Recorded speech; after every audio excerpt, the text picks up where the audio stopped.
Spoilers ahead! If you haven't finished Volume 4, what are you doing? Like, it's been out for, like, months now. Go watch that. Come on, dude. RWBY, Volume 4, Episode 5, Menagerie. What happens? Blake and Sun make it to Menagerie, where they make the comment about it being cramped.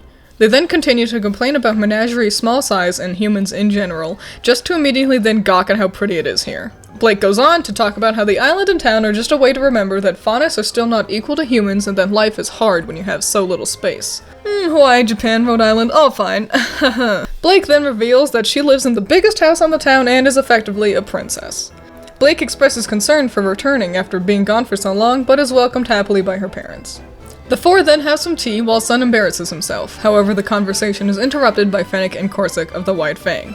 Sun and Blake explain that the White Fang are bad guys, but Fennec and Corsic explain that Adam's team isn't following the orders of the leader of the White Fang. The brothers mention that Gira used to be the leader of the White Fang and continue talking about how they're totally not evil. Finally, they hint at Ilya, who we'll see later, and Gira ends the conversation. As the brothers leave, we get let in on the fact that they totally are evil, though! Wow, never would have guessed. The episode ends by saying that Tyrion is hot on the trail of Team Ranger and has made it to Higanbana. Fun fact! This is the shortest episode of Volume 4, with a total of 12 minutes and 37 seconds, which includes the intro and end credits. And it's 100% talking and standing around. A big point Blake makes is, we don't have any room here. However, they get off at a dock, which is also a market. Of course there's a lot of people there. Docks and markets are busy places. Furthermore, we've seen a similar amount of people in other settings. Menagerie doesn't come off as cramped as the characters say. Sun makes a good point. Why not move into the desert? Blake says that the Grimm are super strong, so they can't. But why not build fortified cities? You can have walls protecting civilization. Think of it kind of like Attack on Titan. And if the desert really is just way too tough to live in, then expand your current city in a smarter way. The architecture of the island has some clear Japanese influences, which is apt since Japan is also an island. So why not do what Japan did? Build up! Tokyo and Shibuya are huge cities, and with the limited space on the island, they made their buildings taller. Airships exist in this world, so skyscrapers shouldn't be that difficult. And if that's not good enough, expand onto the water, like Venice. Limited land should not be a problem in a world with special dust and magic semblances. I couldn't even believe the argument that Menagerie is cut off from the more high-tech equipment available, because Blake and Sun both have super cool weapons and scrolls on them when they get there. The characters talk about Menagerie like it's a prison, but the faunus are free to come and go as they wish. Even if every human was super racist and refused to sell goods to the faunus there, the faunus could just travel to Vale or Haven or something and get goods to then sell at Menagerie. Blake won't shut up about how abused faunus are, but the only instance of that we've seen are from villains, Carden and Torchwick. Torchwick called faunus filthy animals. He's also a bad guy who steals from people and attacks little girls. Carden made fun of Velvet's ears, but we spent more time focusing on how he bullied Jean. Carden's a bully. I wouldn't be surprised if Jacques was also racist to faunus, but he's also not a good person at all and abuses his family. None of these characters are nice to anyone. Every other time we've seen a faunus, they've been treated no different from any other human. We don't need extreme slurs being yelled or faunus getting attacked at random, but if they really want us to think that faunus are so unfairly seen in society, then show us that, don't just tell us. When Jean got his armor, the blacksmith was a faunus. Why not have a human walk in, see the faunus, make a face and leave? Or have the blacksmith mention that he doesn't get many customers since the people are kinda weary of him. If you want to shove down our throats the idea of humans are scum who gave the faunus a shit island to live on so they shut up about equality, then fucking show us some people being scummy to faunus! And not just villains! Background characters, uninformed well-meaning characters, old people who are stuck in their old ways.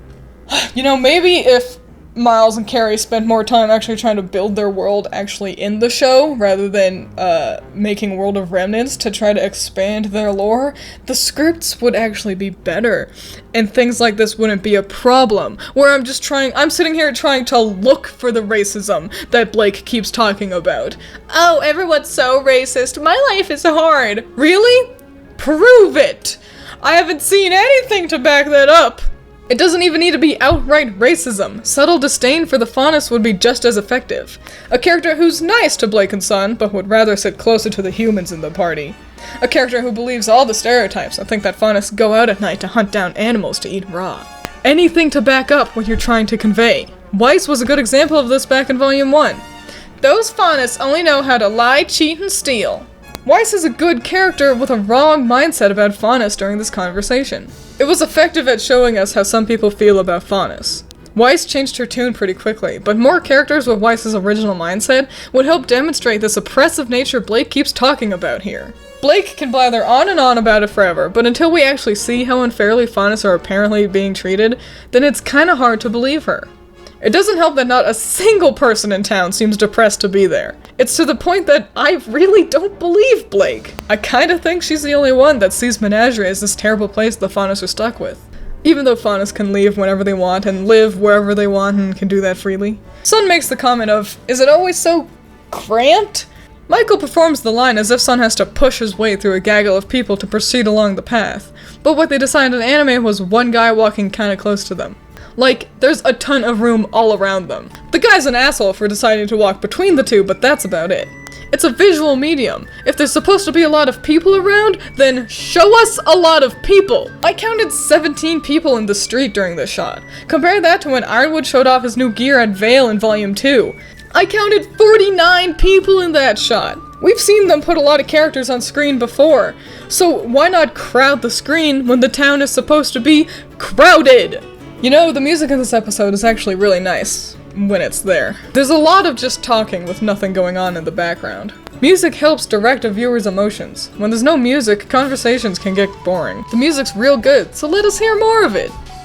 So, Blake's basically royalty, and it's kind of dumb. RWBY has spent a lot of time focusing on how Blake's had a hard life. Her songs include lyrics like, "Stripped of all rights, just a lesser being. We'll reclaim our destiny."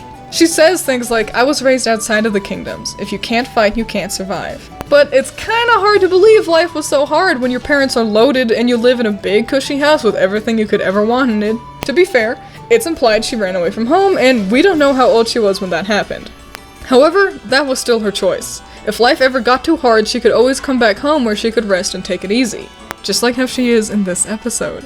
Kali and Gira look awfully similar. I'm not saying they're related, but I would believe it if someone told me they were. Even though Sun embarrassing himself around Gira was obviously coming and nothing we haven't seen before, it's still pretty funny and easily the best parts of the episode. Fennec and Corsic are the most boringly obvious evil people I've ever seen. Rooster Teeth has a real bad habit of writing villains that always talk in an airy, better-than-you way that they seem to think sounds mysterious, but really just sounds like lazy writing. What, are they afraid that we won't get Fennec and Corsic are bad guys unless they talk like a Disney villain?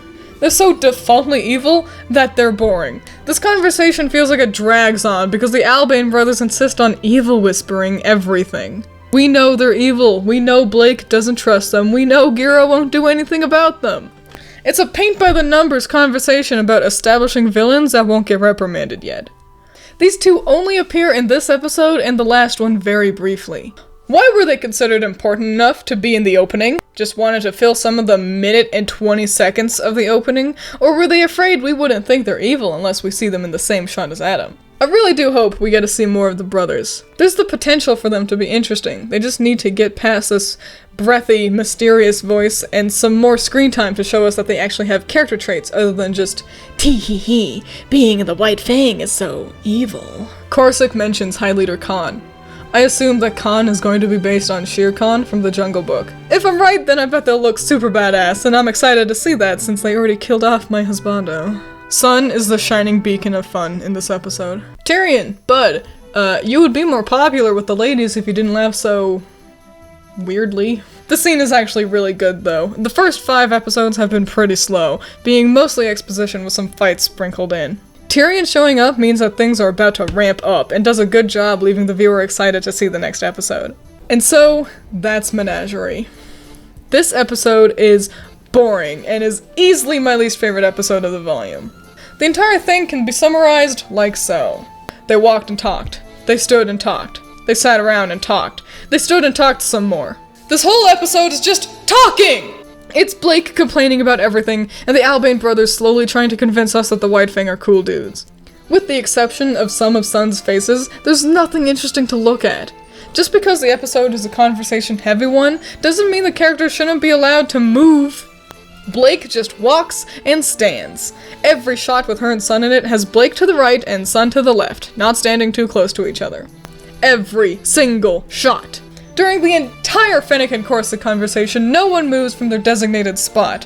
Have people interact and move about. This is a show, not a radio drama. It doesn't help that some of the acting in this episode felt directionless? I don't know, some lines just felt stiff, like it was clear that people weren't in the same booth acting against each other. Sun especially seems to suffer from this. It's obvious that Michael's not actually listening and reacting to someone else's performance. The whole point of this episode was to give us the setting of Menagerie and to set up Blake's family and the White Fang in the area.